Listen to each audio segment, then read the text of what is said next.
E aí, pessoal, o assunto do momento no mercado é um só. O Banco Central está dando todos os sinais de que vai cortar a taxa Selic. Mas, na prática, o que isso realmente significa? Como é que a gente se prepara para essa mudança nos investimentos? É exatamente isso que a gente vai desvendar agora. Bora lá! Pois é, essa é a pergunta que todo mundo que investe está se fazendo agora. A gente está, sem dúvida, entrando numa nova fase para a economia brasileira. E olha, em momentos de virada como este, estar preparado é tudo, né? É o que separa quem aproveita a onda de quem fica para trás. Então, antes de sair falando de estratégia, de onde colocar o dinheiro, a gente precisa dar um passo para trás e entender o cenário completo. E, vou te falar, o cenário atual da economia brasileira parece um verdadeiro quebra-cabeça. Sabe, tem umas peças que simplesmente não parecem se encaixar. Olha só essa primeira peça do quebra-cabeça. Parece uma notícia excelente, né? Desemprego em 5,6%. É a menor taxa em muito tempo. Isso, em tese, aponta para um mercado de trabalho superaquecido, uma economia bombando, pelo menos na teoria. Mas, como quase tudo em economia, a gente precisa olhar mais de perto. Esse número, os 5,6%, só considera quem está ativamente procurando um emprego. Quando a gente olha o quadro geral, tem ali, olha só, 65 milhões de pessoas que estão fora da força de trabalho. Então, aquele número bonito, na verdade, talvez não pinte o quadro completo da realidade do país, sabe? E não é só isso. A outra peça que parece super positiva é a Bolsa de Valores. O Ibovespa está numa festa danada, subiu mais de 25%, bateu o recorde de 150 mil pontos. O recado que o mercado financeiro está dando é claro, o otimismo está no ar. Aí é que a coisa começa a complicar. Com tanta notícia boa, surge aquela pulga atrás da orelha, né?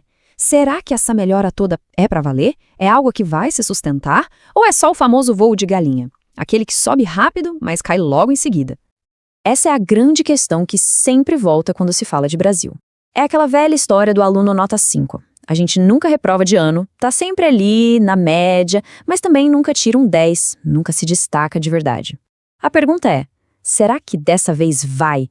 Será que agora o Brasil passa de ano com nota alta? E um dos principais pesos que segura esse aluno nota 5, que puxa a gente para baixo, é a parte fiscal. Pensa bem, o governo arrecada uma montanha de dinheiro, são trilhões em impostos. E mesmo assim, vive com o risco de a conta não fechar, de ter um shutdown. E qual tem sido a estratégia para resolver isso? Aumentar a arrecadação. Só que focar só em arrecadar mais, sem cortar custos, é uma receita que a longo prazo pode acabar sufocando a economia. Ok, o cenário é confuso, cheio de contradições. Desemprego baixo, bolsa em alta, mas um risco fiscal enorme. Então, como é que a gente, como investidor, navega nisso tudo? A boa notícia é que existe uma peça-chave, uma espécie de bússola, que ajuda a gente a entender para onde os ventos estão soprando. E essa bússola, essa chave mestra é a taxa Selic. Entender o que está acontecendo com ela é essencial para tomar boas decisões de investimento nos próximos meses. Só para a gente relembrar rapidinho, a Selic é a taxa básica de juros da nossa economia. É a principal ferramenta que o Banco Central usa para manter a inflação sob controle. A relação entre a Selic e a Bolsa de Valores é quase como uma dança ao contrário, uma gangorra. Geralmente, quando uma sobe, a outra desce. É um padrão histórico.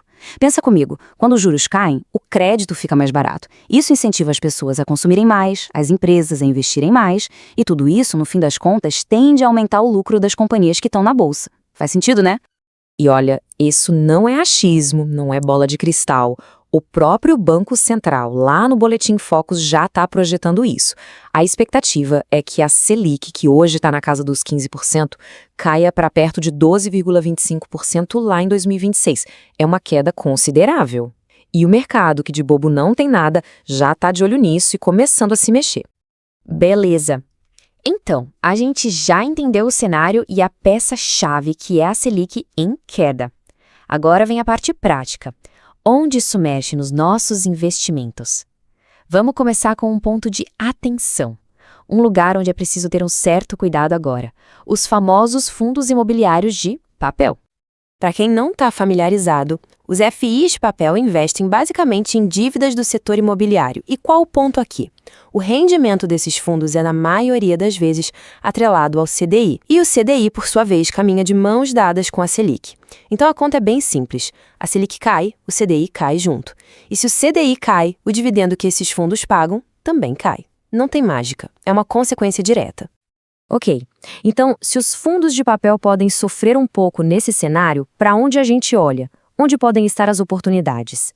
Bom, a resposta pode estar exatamente do outro lado da rua, nos fundos de tijolo. Aqui, a lógica se inverte e cria um ciclo positivo. Pensa só, juros mais baixos significam crédito mais barato. Com crédito mais barato, a economia real tende a gerar mais. As pessoas compram mais nos shoppings, as empresas de e-commerce precisam de mais galpões para estocar e distribuir produtos, as empresas voltam a alugar mais escritórios. Percebe? A demanda por imóveis físicos aumenta. E para quem investe em fundos, donos desses imóveis, isso pode significar aluguéis mais caros, menos imóveis vazios e, no final do dia, dividendos mais robustos na conta. Então, no fim das contas, a queda da Selic parece ser a grande aposta, a faísca que pode finalmente ligar o motor da economia brasileira de vez.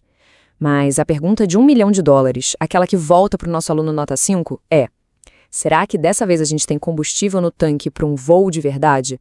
Ou vamos ficar só no voo de galinha de sempre? Essa é a resposta que todo mundo está esperando.